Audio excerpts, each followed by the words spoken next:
Lwaki omwana ono agwa bw'atyo? Mwana simanyi kuba kakyanga muzaala ali bw'ati. Ffe tubadde tukutte mu ngoye nga oba olaba olutuuka omwana nga waali awo ng'olumukwasa naye te buli gwe nkwasizza ng'agamba neeyanziza kinsanyusizza. Nti abaana batavadde abalabe abayambe bannange abatuweereza obuyambi tweyanziza nnyo tweyanzeege temujjanga okwo bannange. Tewali amagumba malamu mpozi yakosebwamuko ku bwongo. Owulidde otya gwe yava ku street yali asula mu bikutiya nga ku luno gwe akutte engoye okkiridde okuzigaba? Ekintu ekyo nange nkyebuuza nnyo. Kyova olaba bwe nali ntunulatunula mu Bayibuli nakebera ekyawandiikibwa ekyo ekya Yeremiya. Awo abalala nga beesiga amagaali gaabwe, ebitala, embalaasi, zaabu ne ssente. Ffe obwesigwe bwaffe bwonna tugenda buteeka mu Katonda waffe oyo azze atuwaguliza, azze atutemera amakubo ne mu kaseera akazibu. Katonda wa mama Samali Sekabembe, Katonda wa mama Jackie Mirembe, Katonda wa mama Jeni Namukwaya, Katonda wa papa wa Lusimbi, Katonda wa Nko Kalimu, Katonda wa Jajjalisi n'abantu abalala bonna abalungi abo abakkiriza nti buvunaanyizibwa bwabwe okubaako ne kibatuusa eri eggwanga lyabwe. Abo abagamba nti tujja kwetuulako naffe tusobola nga buli tukyakaabira abali bwe tusuubira otuyambako naffe katubeeko ne tukwatako akatini tulabe ng'eggwanga lyaffe efuuka ennimiro ennungi erimu essuubi erimu eddembe eri buli muntu. Omukwano kintu kikulu nnyo. Nga bwe twasalawo engoye zino tuze mu Kyalisisite ewali abantu abazeetaaga tuzigabe. Gwe muganda wange ali eyo oyinza okulaba ng'ekitakola makulu olwo olugoye lwolina lweyita olukadde nezo zolaba nti mpya nnyo tolina nawe wakuziteeka. Tutuukirire tumanye okuziteeka, tulina abazeetaaga mu bikolwa nga bino. Katonda mwagenda otuweera emikisa. Mwana wa Katonda ali eyo onoonyeza essanyu libuze, onoonyeza eddembe libuze, olwanye ennyo n'ensi n'olaba nga buli kimu tekikola makulu. Mbadde nsaba ogezeeyo ku ddagala lino, tandika kukuwa, tandika kukusiga. Onoonyeza omwana abuze, famire etagala, gezaako okuwa. Bizinesi y'okwagala n'okuwa ye bizinesi etaliimu kusala. Endagaano ya bizinesi eyo oba ogikolera ddala na Katonda. Buli woowa endagaano ya bizinesi eyo ey'okuwa n'okusiga oba ogikolera ddala na Katonda ate ebya Mukama tebisala. Bwe mwana wa Katonda ali eyo tukwebaza atugoberera atwagala nazze ng'atukuza era tukusaba obutakoowa kutwagala. Tetuli nnyo bakugu mu bino naye tujja kulinda kufuuka bakugu. Nedda tetugenda kulinda kufuuka bakugu kubaako na kitukola. Tugenda bigamba olinga paka nga tubyakiivinze. Abakyala bano balina abaana, engoye zino z'abaana n'abakulu bambi tebalina. Ekyo n'ekisa kitandikirira ddala okujja mu njuuyo ng'oyise mu pulesinga abantu nga bano okukyalira abanaku, kulambula abalwadde, okwambaza abatasobola kwambala n'ebirala. Nze nzikiriza nti Katonda munene. Katonda ono atusobozeseza okutuuka wano leero yagenda okusobozesa naawe okuyimirira. Tuzze n'abaana wano mu bantu bano abaana b'oku foundation abalenzi abamu mbasitudde. Lwaki mbasitudde? Njagala nnyo bayige nabo okuwa, sijja kuba nabo buli kadde naye njagala ne mukubulawo okwange ensigo eyo bagitwale bagambe nti nedda anko yatusomesa kino negattaako tusomesa abaana b'eggwanga. Ani yali amanyi nti tulifuuka ab'ebbeeyi bwe tuti okuba emikutu mu abatufudde ensonga era mu abatufudde ab'ebbeeyi bambi temututa. Mutwegatteko mu kaweefube bweno tukyalire abantu abalinganga bano bonna, tukyalire abantu abalinganga bano mu bunyomero bwonna tubatuukeko. Omwana ono jangu wano sembirawo. Omwana ono bamuyita Ye Promise. Promise. Si praise, Promise. Lwaki omwana ono agwa bw'ati? Mwana simanyi kuba kakyanga muzaala ali bw'ati. Afunye ku ngoye? Alina emyaka emeka? Agenda kweza myaka 2.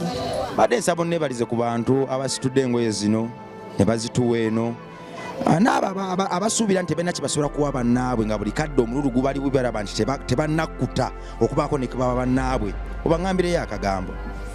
Tubeebaza okutuweereza ku buyambi eno mu Charles City okusobola okuwa kwabo abatalina buyambi. Mukama bajja abaddizeewo. Ate abo abakodo kiki wandibagambye? Abakodo nabo basobola okufuna ku mitima emigabi. Omwana ono taata we gyali? Gyali. Obeera naye? Obeera naye. Olina abaana bameka? Ono yeka gw'olina? Naye era wamma tamuwa buyambi. Omusajja tamuwa buyambi? Tamuwa buyambi, yamumulekera yekka. Gyali eyo waabwe yeno yamuleka wa maama we. Tamuwa buyambi era abonaabona naye. Kati baabasawo bagamba nti ki ekyamufula bwe kiti? Tewali, amagumba malamu mpozi yakosebwamuko ku bwongo. Aba alina akozesebwa exercise buli lunaku. Kati ogikola exercise? Bo be balina ogimukozesa nasaasobola funa busobozi transport oyo wa buli lunaku. Exercise bagikolerawo? Bali bwayise ku bitaala. Transport abasendemi? Nabalamu nga bwe mba ngenze buli lunaku oteekako n'okulya giba emitwalo 2. Gwe munanga ali eyo Praise ye bwatyo bwali. Mukazi wattu alina emyaka 2 naye munafu nnyo era obwo omutwe gwe gugwa bugwi. Maama agambye yafunamu obukozebwa mu bwongo ng'akyali muto. Tewali muzadde yanjagadde mwana we kuba bw'ati kubanga ffenna essanyu yaffe tuli mu baana. Nja kujja tumukyalire afunye ku bugoye Praise era nja kukoma wano tumukyalire tunyumyemukko naye osanga waliwo omuzira kisata asobola okutuyambako kweno embeera kubanga kati emitwalo 2 buli kanaku ng'olina mutwalayo bbanga buli lunaku kuba tebaŋŋamba kisobola okutwala nga mwaka mpaka wanaatererera. Kati awo nange byansobera busobezi. Okola mulimu ki? Sikola. Lwaki tokola? Ali waka waabwe. Oli wa maama wo? Kuba buli gwogezaako gamba okumulekera agamba singa abadde atuula yandisobodde omusigaza naye tewali asobola musigaza. Wewa. Kale, gwe muganda wange ali eyo buli bw'oyimuka n'otambula naffe tutuukira ddala ku bantu nga bano. Ate nno muno munnange mbadde simumanyi omukyalo n'ebbanga lyenjidde wano. Neze nga nkulaba buli wojjeeno. Buli wojje waki tojja n'ombuuzaako n'ongamba uncle, how are you? Weekweka bwekwesi? Nedda. Mubaamu omuntu ng'omutya okumutuukirako nga tomumanyi ate otuuke ng'ogwira na bugwiranye. Naye nga sirina buzibu. Maama wange y'ono tomulaba? Mulaba. Maama Onosika banasawo nebalizeewo ku bantu abatuwadde ku ngoye abantu bano abeetikka ne batulowoozaako obagambayo obugambo bw'essuubi n'abo abawulira nti bo tebalina kye basobola kwofalinga bannaabwe obeeko nekyobagamba. Njikutte bannange abatuweereza obuyambi tweyanziza nnyo tweyanzeege temujjango okwo bannange tubasaba wagumbulizi kyawana kyaba nakyo kyawa munywanyi gwe nange wagumbulizi mukwano gwo kyamenyako munywanyi kale nsaba nebalize ku mukyala Samarise Kabembe onebalize ku maama Jaki Mirembe onebalize ku papa wa Lusimbi onebalize ku Anko Kalimu omujjukira ku Idi bannaye ku maama Matthew onebalize ku maama bannaye buli omu yenna akoze kyasobola ku baana baffe tweyanziza nnyo tweyanzeege temujjango okwo mutima omugabi ogugabagaba g'abantu abo Ashirafu twamujjawo neyasobola okudda ku ssomero ate ne batusuubiza nti bagenda tambulira ddala naffe okulaba ng'obwana obwana emyoyo gino emito tegiwera ddala okusoma badde nsaba obaŋŋambire agamba mu Lwarabu naye ngategeeza mukisa kuba oli mukyala musiraamu kakati bannaye yakagamba mu Luwarabu alhamdulillah rabbil aalamiina kitegeeza ki beebale nnyo beebalire ddala weewaawo ono maama Onosika anyambako nnyo mu kuŋŋaanya abantu nga bano kubanga ye ate ekifo kino akimanyi bulungi ntambula naye maama wange mukyala mukozi tulina enteekateeka zaffe naye Mukama ajja zisobozesa zigende mu maaso kuba bangi nnyo betukutteko ne tutandikirawo obuntu nja kujja tunyumyemu wano naye ku nteekateeka zaffe mukyala ayagala kukola dobi wadde ng'ebikyatuyuza bikyali bingi naye ekyemmanyi Mukama munene era Mukama waffe mugimu mugagga nnyo okuzaama era teyenkanika ekyo nakyo kijja kuggwa gwe muganda wange mwana wa Katonda ali eyo engoye zino tuzigabye nga bwe twasuubiza naawe alina ebintu ebirala ekintu kyonna kyotayagala kiba kya mugaso eri omuntu omulala. Tetujja kwesiga magaali, tetujja kwesiga ngabo, tetujja kwesiga mafumu na ssente, wabula essuubi lyaffe lyonna tugenda diteeka waggulu eri Lugaba. Awo yatuwa abantu abalungi betutambula nabo, era yagenda okutusevulira n'ebiseera ebizibu. Sitaani tumumezze okugaba yensibuko y'essanyu erya Namaddala erisooka. Buli bw'ogaba ofuna, nze nkirabyeko nti buli bw'owa ofuna ddabo. Tusinze wano ku Rabomu Charity Foundation okuweereza eggwanga lyaffe. Twagala nnyo ensi yaffe, era nneeranziramu kigamba nti ffe tuwulira munda muli nti bw'ataba ffe tewali muntu mulala asobola litwagalira.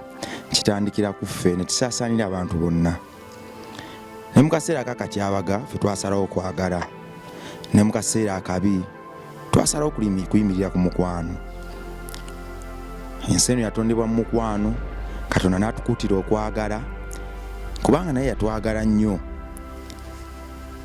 Era mu kawaayiro ako mwe yayita n'atusindikira omwana we omu yekka Yesu Kristo, yatufiirira. Era ne bwe yali addayo yatukuutira kwagala. So okwagala kwa muzinzi nnyo mu bulamu bwaffe ng'abantu. Tuvudde mu kyali sisite leero okugabira bannaffe engoye ziri ze baatuwa, kubanga kitwali tusigaliza kyokka okulaga Katonda nti era tusobola okutambula ne tukuuma obwesigwa mu buweereza buno.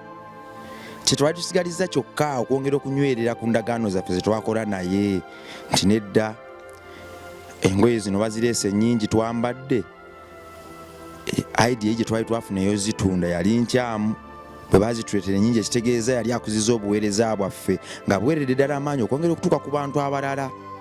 So olw'ebizibu bye twali tuyitamu, obutaba na mmere, obutaba na school fees, okutubanja renti, endwadde n'ebirala, Sitaani yatuzingirako awo n'agamba engeri gye babadde engoye zino nga mwenna mwambadde munyumye, endala ne mwe muzitunda ne mwefuniramu ssente, ne musasula ku renti, ne musasula ku bills z'eddwaliro, ne mugulamu ku mmere n'ebirala.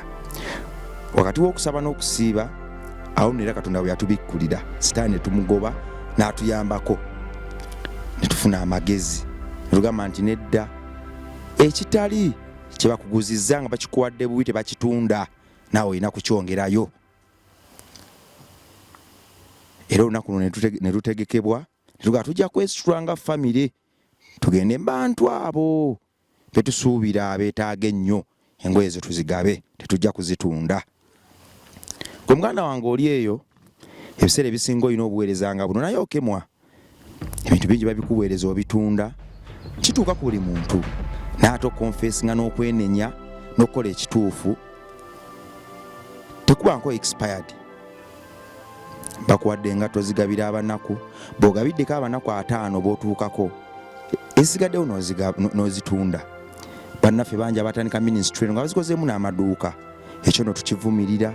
Sitaani ayitaawo okwongera okuteeka amaziga mu nnyumba yaffe era ne mu nnyumba zaffe. Abaweereza ebintu abali mu buweereza buno singa tetwegendereza nnyo. Obuweereza buno bulimu emikisa mingi, bulimu essanyu lingi n'eddembe, n'ate tusobola okubujjamu ekikolimo. Tusobola okukaasinga ennyiniri zaffe nga tuyita mu kubba, mu kutunda ne mu kulyaza amaanyi ebyo bye batuwadde okuwa abanaku. Olulimi lwe twogera lwa kuyamba, kiba kya bulyaza amaanyi nnyo, ate oluleetamu okutunda n'okugula. Ekyatuwa ettutumu, ekyatuwa ekisa, n'ekitukuumidde mu maaso go gwatugoberera gubadde mukwano na kwagala. So baganda bange abali mu buweereza buno, ministries nga zino, baneesaba munywerere ku kwagala, okwewala otunda ebintu bannaffe bebeeresa ne babatabituguza. Kye batakuguzizza tokitundanga. Tugenda mu maaso n'okusaasaanira ensi yonna nga tusinziira wano. Tugenda mu maaso n'enjiri yaffe okugituusa buli mu kanyomero ak'ensi yaffe nga tusinziira wano. Naye waggulu wa byonna ekisa kya Mukama kyekyoza ebigere byaffe, kyekitumulisiza era kyekyafuuka ettaala yaffe. Twagala tunywerere mu kisa ekyo ekyokwagala bannaffe, okubasakira, kubanga ddala Katonda atulaze nti yatufuula mikutu, yatufuula payipo, tetugenda kulifaalinga wa muntu yenna yeetaaga buyambi ku ekyo kye tusobola okumuyambako. Eyeetaaga akagatto ak'ebbiri, eyeetaaga emmere, eyeetaaga akasaati, eyeetaaga okusoma, bwe tuba tusobola okukikola tetumulifaalinga wa mulala. Nze nzikiriza nti n'oyo gw'olifaalingako talina kyakusinga. Fenna tulina omutwe gumu, amaaso abiri, amatwe abiri n'ebirala. Leka kitandikire ku gwe alina niigi, oyo yayita ebigere, ayita mu bigere nga tambadde kaniigi, nabo nako kamuwe. Olina buniigi na busatu. Lwaki munna atambuza ebigere ate omulifaalinga ew'omuntu atamanyi nnaku ye nga gw'otegedde bulungi kyayitamu era ng'okimanyi? Bane tugabula abanaku emmere erimu omukisa. Buli bw'oliisa omuntu yenna omunaku ofuna omukisa. Ekyo nkirabyeko. Tulambule ku balwadde, tubasabire, tusabe nabo era tubawe essuubi eppya mu bulamu bwabwe. Anosika nnono nzize naye yafuka muganda waffe, mwana wange aveeyo mukyali sisita anosika buli bwe mba nyambuka ebiseera ebisinga agamba nko tugende ffeno. Olwaliro tuzze naye yakubye eduresi ye. Mukama amukozeemu omulimu.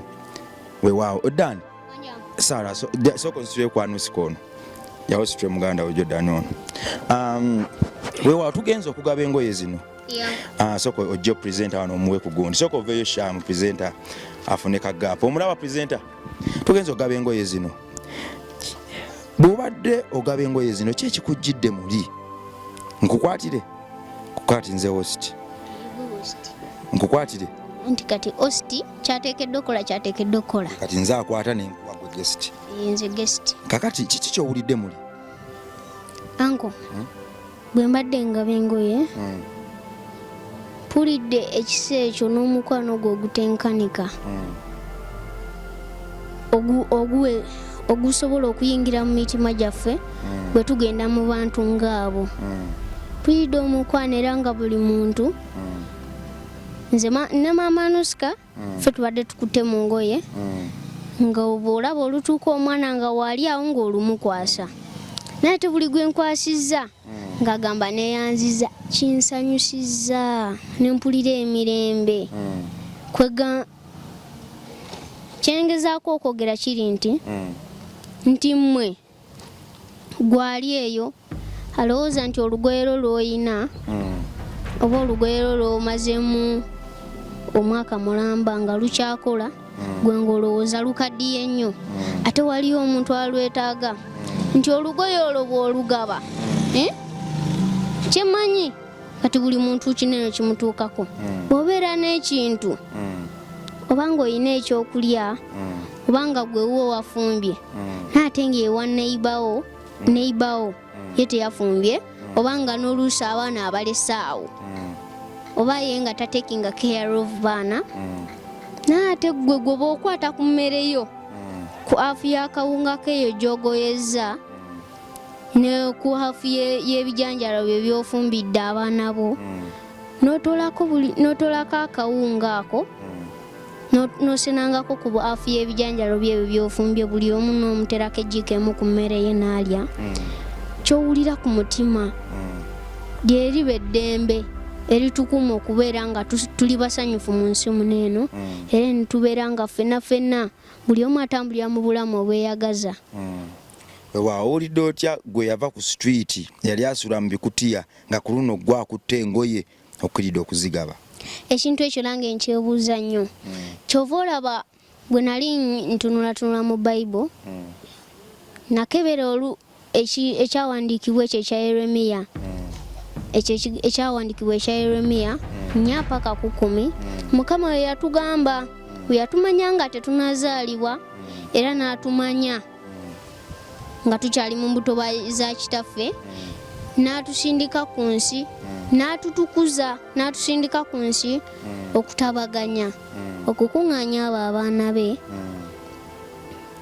Era Yeremiya ye nga bwe yali yagamba Yesu simanyi kwogera ndi mwana muto. Yesu n'amugamba toli mwana muto negenda eri abo gye nkutuma oyogere byonna byenkukola ki byenkulagira.